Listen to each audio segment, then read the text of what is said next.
Okay, Narissa, let's hear about this patient that you've been seeing. So we have Jonathan, who is a 24-year-old male, African-American male, who presented to the ED last night with bilateral pain in both knees. He has a history of sickle cell disease. He said that the pain started 2 days ago while he was working the night shift and has gradually gotten worse. The pain is an 8 out of 10 and has not been relieved with his Percocet. It is also worse upon standing and walking. He reports chills, mild shortness of breath, but he does deny having a fever, any chest pain, nausea, vomiting, and abdominal pain. His past medical history does include a history of stuttering priapism and lower extremity ulcers. He also had his last pain crisis about a year ago. He also lives with his mom and 4 siblings, 2 of which also have sickle cell disease. He doesn't smoke. He doesn't do any drugs, but he does drink alcohol socially, and the last time was last weekend. His review of systems was unremarkable, except for some intermittent left hand pain. His vitals were also normal, except for an elevated heart rate, and his O2 sats were actually pretty low at 89%. What was the heart rate elevated at? At 98. Okay. Yes. Okay. Sorry, at 120. It was at 120. Okay. That was that would fit with pain. Yes. Think of that. Okay, so yeah, his heart rate was at 120. His O2 stats were also at 89%, but that's normal for him, for his history. So, on physical exam, he was lying in his bed in obvious discomfort. He also appeared thin, but his heart sounds were normal, no murmurs. His lungs were clear to auscultation and percussion. He did have a scaly rash on his the flexor side of his elbow. His testes were normal, no priapisms noted. And then his right knee had mild swelling and a small effusion, but no erythema. It was non-tender to palpation, but upon full extension, there was some tenderness. His left knee, there was no swelling, no tenderness noted, and both knees had full range of motion. Okay. So what else are you going to do at this point? Well, at this point for the assessment, is that what you mean, the assessment? Remember how we talked about what's the next step? Is you want to decide what you need to do to Yes. finalize your diagnosis. What else? Additional tests, things like that. Right. Want. So we did order the CBC, Okay. and we decided we didn't need to take an S or X-ray because they're usually not really conclusive and don't really show much. Good choice. So again, for his assessment, we have this 24-year-old male who has a history of sickle cell disease. And so the differentials could include vaso-occlusive disease, periarticular infarct, septic arthritis, or gout. Because he's afebrile, the vaso-occlusive disease or the periarticular infarct are more likely than not. So how are we going to treat him? We are going to give him NSAIDs for the pain, is what I would think, and then morphine for any breakout pain.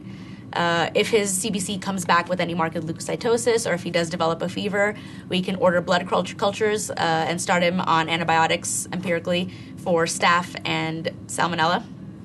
For the sickle cell, we could monitor him. We should monitor him for acute chest syndrome, splenic infarct, aplastic crisis, and splenic sequestration.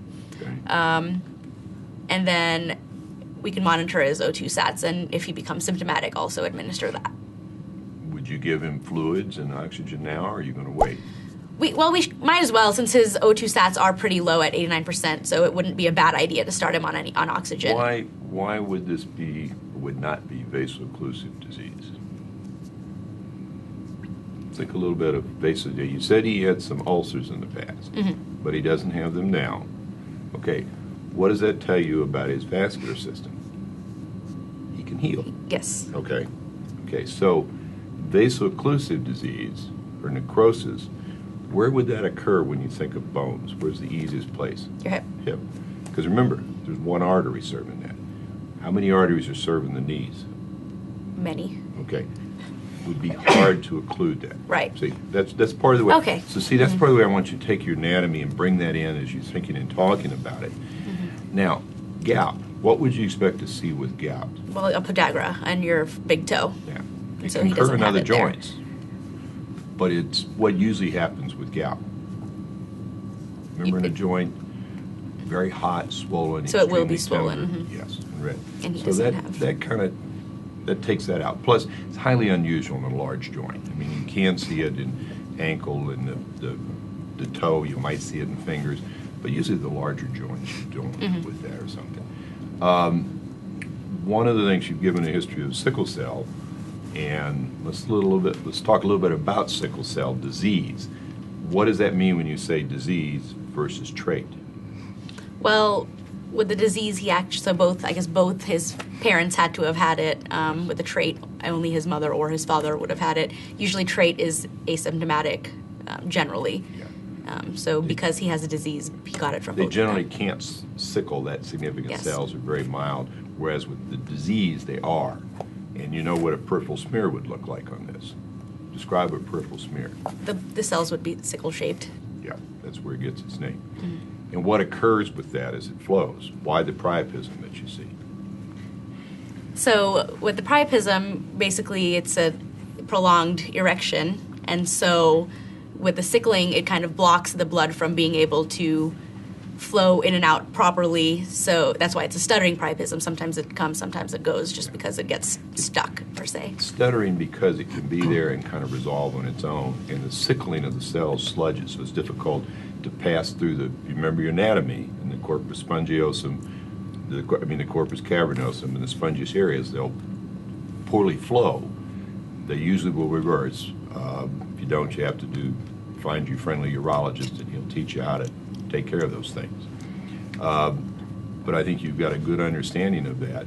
The fact that he doesn't have one now tells us he's probably not in a significant cycling problem with the sickle cells crushing. The one thing I would suggest in there is probably go ahead and use the oxygen and the fluids, because that helps. Oxygenating helps increase the oxygen level so they function better. The fluids keeps them from getting as acidotic, so they won't sickle as much.